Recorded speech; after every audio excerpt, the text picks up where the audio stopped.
Asher and Penland on W4CY Radio.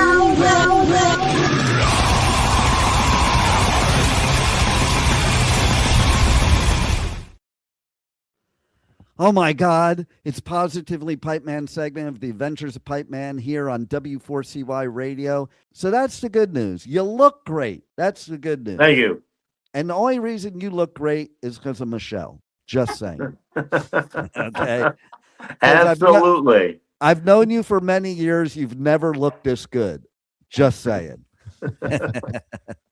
So anyway, yeah, it's right now where I am. It's 8 o'clock. The sun is shining bright because it stays light out late here. You know, Bill, the festival that I'm doing here is known as the biggest in the world. The press area is open from 10 a.m. till 3 a.m. I literally have people requesting interviews like that late. Wow. But it is. I used to do Okeechobee Fest in Florida. That one was 24 hours a day. I used to have bands call me up and they'll be like, "Hey, my set's at 2. Can you do the interview at 3?" Okay. But anyway, here's what I want to talk about. More important than anything else, I flew all the way across the world because I was so excited about what we're going to talk about today. And it's a buyer beware, raw food alert. And really, I'm serious. There is a raw food alert that the pet health guru is going to inform us of. Take it away, Bill. It's one of those incredible things that we run into all the time. People just can't wrap their head around eating, especially raw meat. But when you look in nature, every other creature on the face of the earth eats raw foods every single day. That's true. Their whole life. And they're surviving. Wow, what a concept. See, I know. even your dog agrees. I know. That's because that's what we feed. But, you know, it's been a push in especially here in the States, that everything has to be processed or ultra processed because the government is then creating jobs and opportunities for big business. And, you know, it's not like the days when you used to be able to go, you know, directly to the farm, pick your fruits, vegetables. You know, the farmer just slaughtered a hog or, you know, a a steer, and you cut fresh steaks, and literally you could trim the meat right off it and eat it raw right there, steak tartare.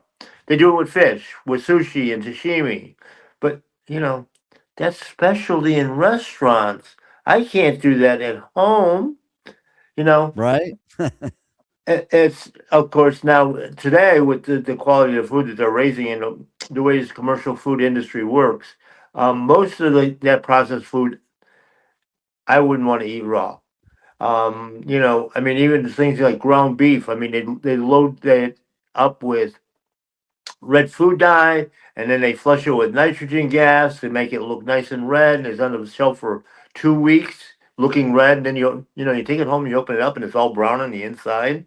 You know, um, How about you know, when you take a quarter pounder from McDonald's, put it on top of the refrigerator, and look at it a year later? Kind yeah, of like a Twinkie too. yeah. Twinkies do too. All that stuff has got so many because they want the supermarkets want foods that are going to last forever on the shelf. You know, they don't want to throw anything out. It's got to be about profits on everything. And this is the way we raise our foods today. And you know, and that's one big part of that we have have to worry about. But the other part is all this germ theory about disease, which is totally false. You know, Huh. our gut holds E. coli and salmonella as part of our digestive system. It has to break it down, and yet when we have an issue with, well, like what was just the lettuce. Okay, so they find that a bunch of people got sick, so they're testing it for bacteria and contamination, and they find a bacteria that is present. But did that really cause the illness, or was it the 200 chemicals that they sprayed on that lettuce before it ever got here? Yeah, right. We don't know. How do They're we not know? testing for poisons. That's why I'm so happy I'm in Germany right now. Like I couldn't wait to get on the plane because I have been listen, I eat very healthy. I have been avoiding fruits and vegetables for the past few weeks, which are the mainstay of what I eat. So I was so excited to get on the plane to come to Europe and to be able to eat real food, Yes.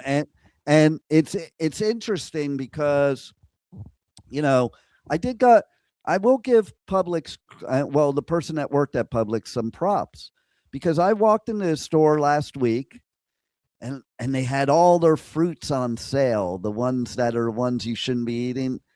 And it didn't register at Hmm. first. At first, I'm putting it in the cart, and then I thought about it. I'm like, "Oh crap! I just grabbed blueberries.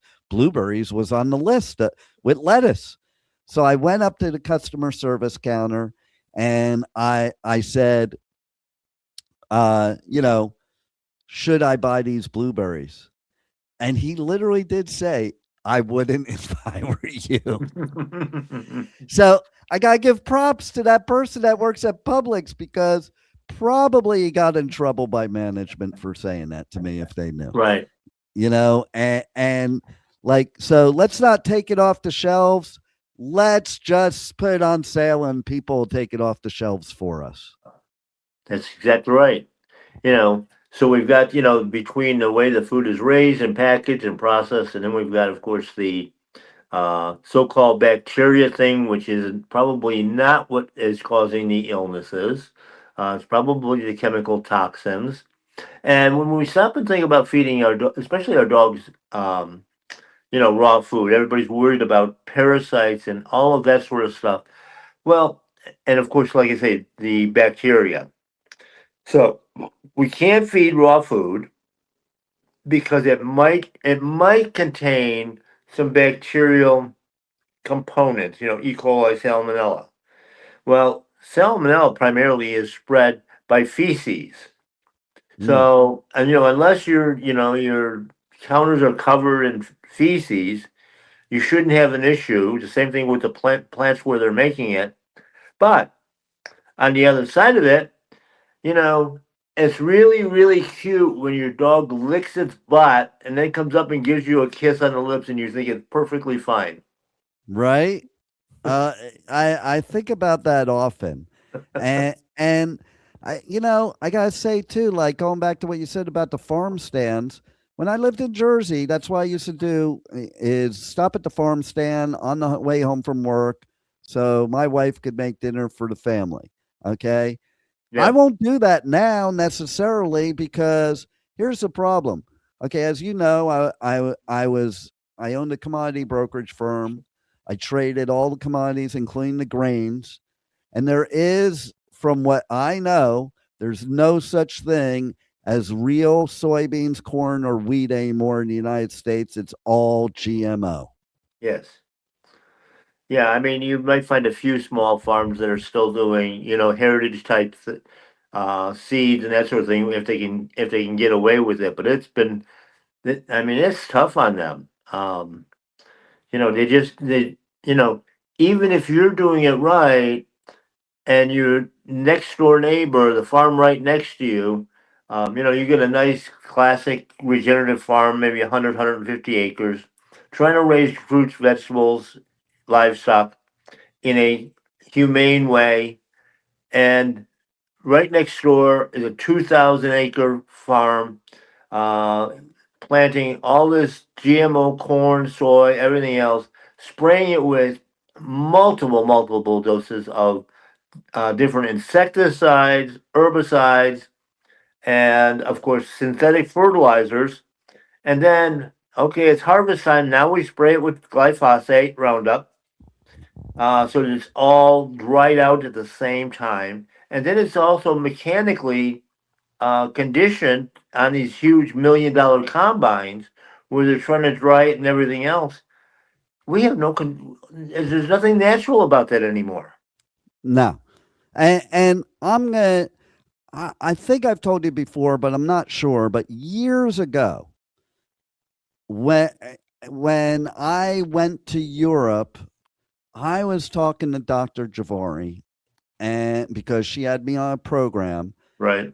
and I was like, you know what I noticed over here, I say to her, is that the people that have the quote unquote gluten sensitivity in the States can eat all that stuff over here and they don't get sick. Yeah. And you know what she said to me, right? Yeah. It's not the gluten.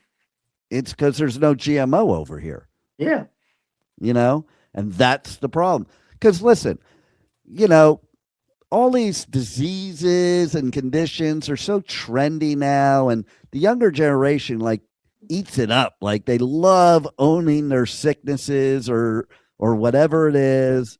They love Absolutely. owning their labels. Like you and I grew up different. It's like don't own something that's negative, you know? Don't own like, oh, I can't do this because of my blah blah blah, you know? And now Yeah. people do it all the time. It's very trendy. It's very cool to be negative. It's very cool to be sick, you know? It's a And crutch. yeah, they've created it. They've created it so people will buy their drugs, will pay their doctor's fees, will do whatever they have to do. And it's even worse with pets because there's not one owner that I know that would not bring their pet to the vet before they would ever go to the doctor. It's Yeah. like immediate. And it makes me sick actually because they overcharge these people for everything. And it kind of makes me sick because they're preying on people's emotions for their dog. And the fact of the matter is, I said it before in this show, I'll say it again. My April, 12 years, never went to a vet in her life. She only went to see the pet health guru. That's it. Yeah. You know, and she lasted longer than most pugs do that do go to the vet. Right. You know, and then you go to the vet, they're just giving them like these animals don't need this stuff out in the wild, you No. know, and correct me if I'm wrong, but I would tend to think dogs and cats, because they are supposed to be wild animals, not domesticated, that their system is designed for parasites and bacteria to fight it with no help or assistance.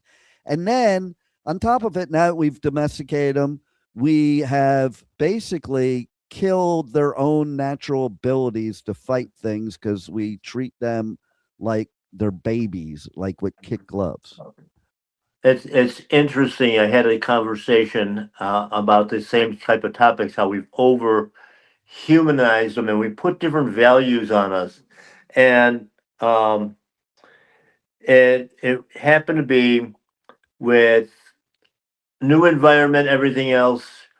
You know, the dogs are in a different room than they normally were, and everything else, and they're barking all night because we left the light on for them. Okay, why? Well, it's a new place. We don't want the dog to be scared. Oh my lord. You know, it's like this is the types of things that happen all the time. They have to eat 3 meals a day. Where did that come from? In the wild, they eat when they can. You know, Yeah, some days they eat a lot. Some days they eat nothing. You know, they can go 3, 4, 5, even a week, 2 weeks without eating and thrive. right. Exactly. You You know, know, it's amazing what we even do to our pets. I'll tell you a story too, is like, so my youngest daughter, Rachel, she's gotten very into cats recently. She was never really a pet person as living on her own. And now she's very into cats.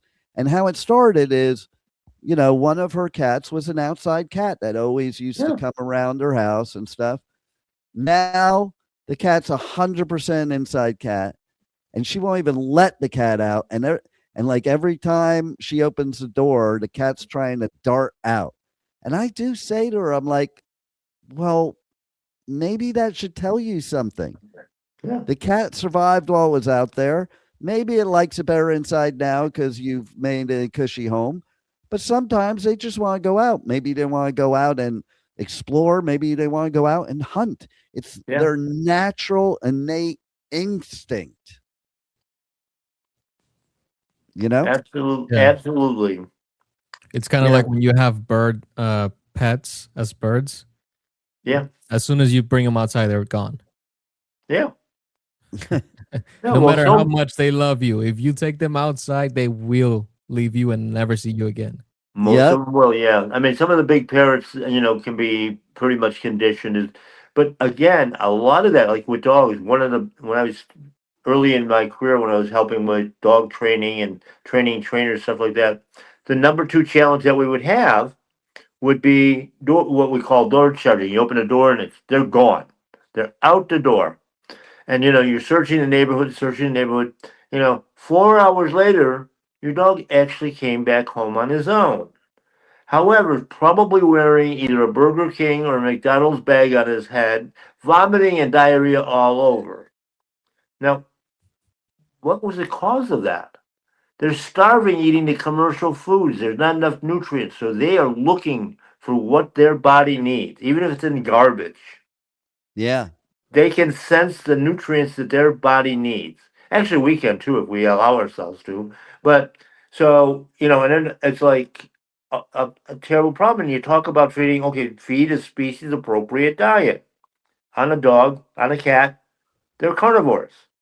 That means animal product. That does not, I've never seen a wolf, digging up carrots or picking apples or, down here in Florida, squeezing orange juice. I mean, and I've never seen a pack of wolves or a pride of lions for that matter ever in a health food store picking out vitamins.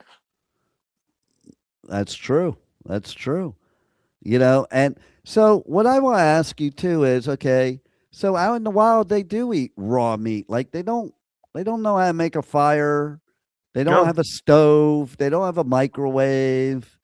So why what do we have to be aware of with the raw food alert? Like so what's the difference between when people go to you and buy and my paleo pet and they get raw food from you opposed to somebody just trying to figure it out on their own? they try to, well, because in the industry, and when I say that, the pet food industry and the veterinary industry, they try to put this emphasis on all these foods being complete and balanced. It's got to be scientifically formulated, otherwise, you're not doing it right. So when you start getting moving into raw ingredients, okay, you can't buy 90% of what you look at on that pet food label. It's not available to the public because it's not food. Right. Okay. And then, of course, the next thing is we're trying to force them again into one single recipe or two single recipes for the rest of their life. If you buy normally a dry food for your dog, vet recommended, breeder recommended, you're feeding that animal the same thing day in, day out, day in, day out.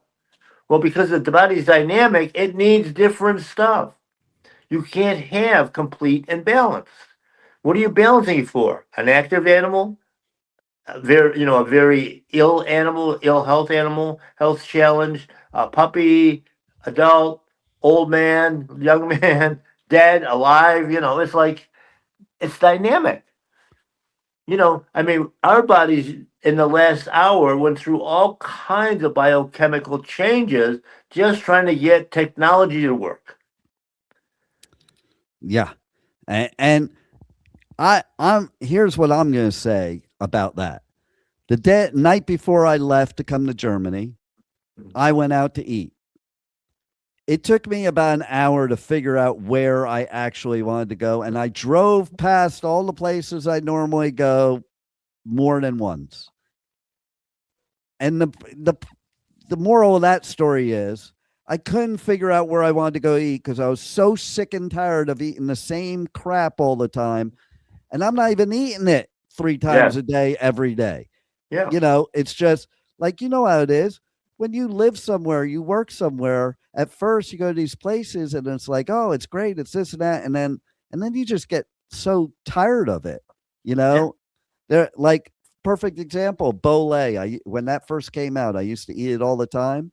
Now it's once in a while. I still kind of like it, but I'm never like craving it. I'm never in the mood for it. You know, it's like maybe once a month now instead of, oh, I want this every day. No matter what it No, is, you're going to get sick of it. So why wouldn't your animals too? That's why they're always at your feet at the table. yeah. Exactly. Well, the other part of that too is our animals have become what we call grazers. You put down that bowl of dry food, and they don't eat a meal. They pick one or two pieces, walk away, go back, pick one or two pieces, walk away, because it's not what they need. They're just trying to stay alive. That's all Yeah. it is. It's Yeah. and when you get into this too, where they're eating continuously, or like even with us, with eating 3 times a day and getting into that routine, our body is in storage mode at that point in time. We're just storing stuff because we can use a small part of what we just got for energy, and the rest of it, what are we going to do with it? And that's Exactly. that adds to obesity tremendously. Exactly. And, I'll also add to that it is like, I want your opinion on these people that buy the automatic feeders and just leave it out Oh, all day. if you're traveling and you don't have anybody who can take care of your animal, there sometimes can be a small need. But for the most part, it's just like the dishes. These crazy shaped dishes for dogs because they gulp their food. They eat too fast. They're being told they're sick because they eat too fast. In the wild, a wolf is designed and big cats are designed. If you just watch National Geographic. They grab, they rip big pieces off, and they swallow. They don't chew their food. The faster it gets into the gut, the faster it's digested, the faster it's turned into energy, so I can get away from the next predator. Absolutely.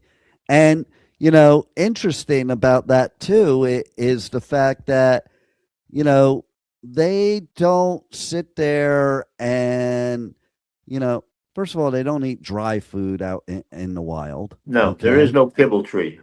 Exactly. Right. I'm sure some people wish there was, but there isn't. Yeah. And, the fact of the matter is that, listen, just like us as humans, animals know innately what they need. Yes. Okay. The body will tell you what it needs and what it shouldn't have, so, and I got to tell you something too, like going back to April, when I would put her food down from you, like it would be gone in a nanosecond. Yes. Like I never have seen a dog that into eating, but when it was eating your food. Hmm. Yeah, that's the way they eat in nature. Now, one of the other things too, when we look at feeding raw diets, and the terrible thing about it, when you're feeding kibble, it's dry. It dehydrates the body. So now the animal is in a constant state of stress. When they feed raw, that's 70% living water, Yeah, not dead bottled water, but actually living with the hormones and enzymes and all the available nutrients that they need. I've had people come into the store and say, "Bill, I've been feeding your food 6 months, 9 months. Where do the nutrients come from?" Well, where do your nutrients come from? I oh know they come yeah. out of that nutraceutical, that supplement bottle. That's where I have to get my nutrients. No, if Oh, it's not in oh, the food, well, do the nutrients come from maltodextrin or any of those other chemicals that are in the food? Is that where the nutrients come from? absolutely. Yeah, it's like you know we have to wonder how people can't understand, and of course that's why we do these segments, is to try to make people, put the facts in front of you so you do understand that basically everything is has been designed for us in a natural way. We don't have to invent anything new. No, that's to create jobs Yes. and repeat customers And here's the thing, I guarantee you that anybody that tries out your food for their pets is going to see a huge difference in their pets. Yeah, it's true, but they have to get over that mentally.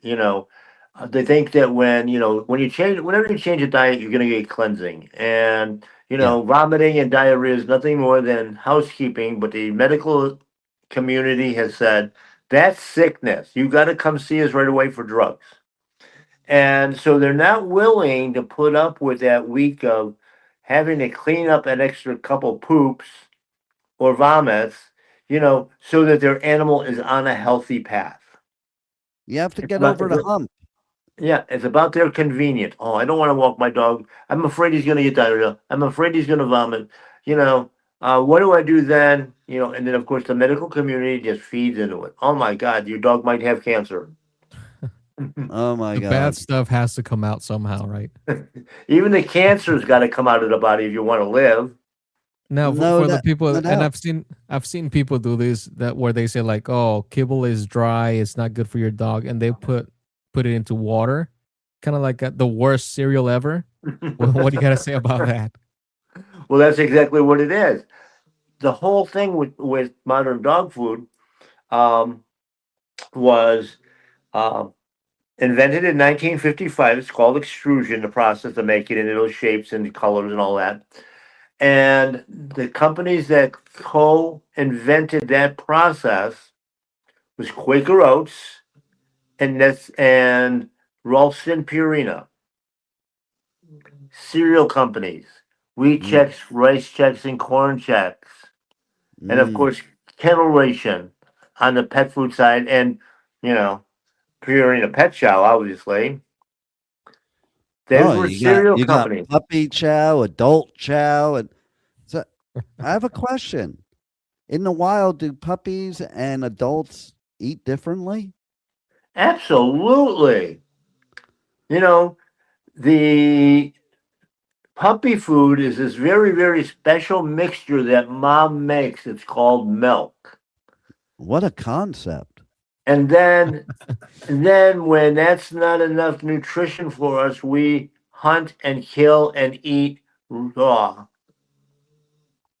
Another And we great concept. and we grow big and we grow strong and fast and healthy.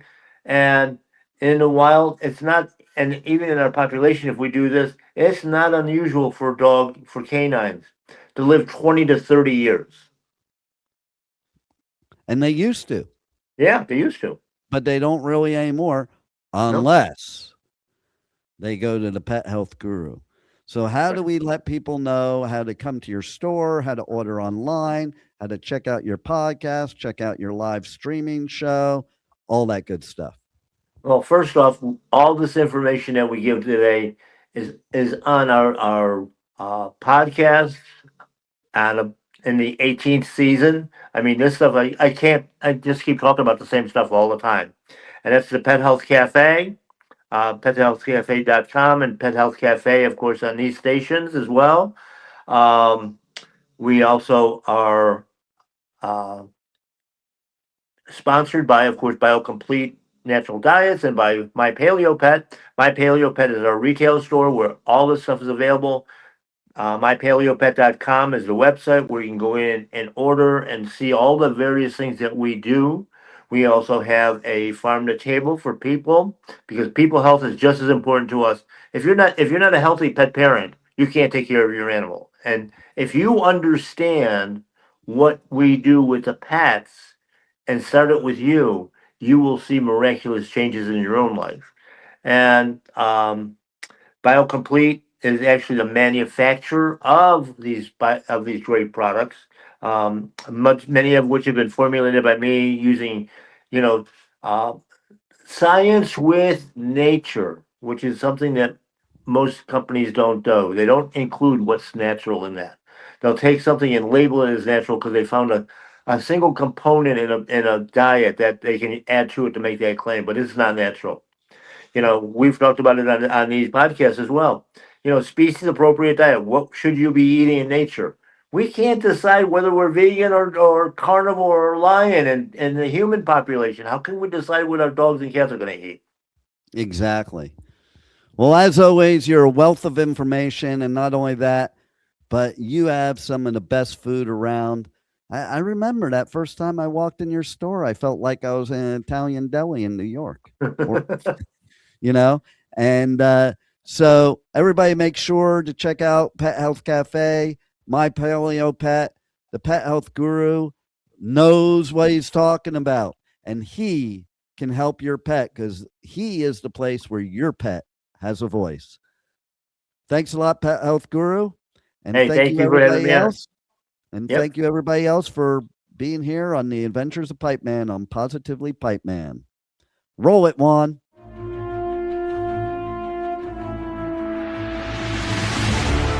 Thank you for listening to the Adventures of Pipe Man on W4CY Radio.